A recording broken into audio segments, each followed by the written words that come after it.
въпреки че живея сам, съм усетил нуждата, че когато хората си помагат, стават по-силни. Това ме кара също аз да помагам на хората.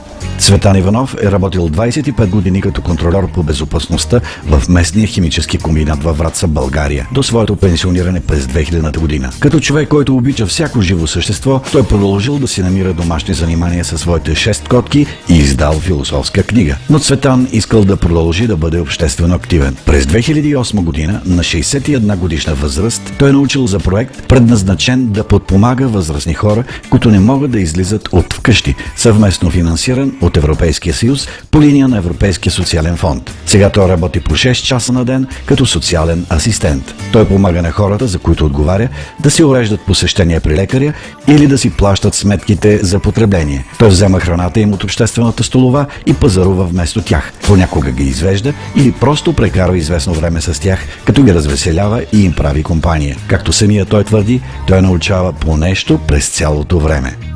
Проекта ми дава допълнителни средства за живот, а аз помагам на другите, като ги окуражавам за достоен човешки живот.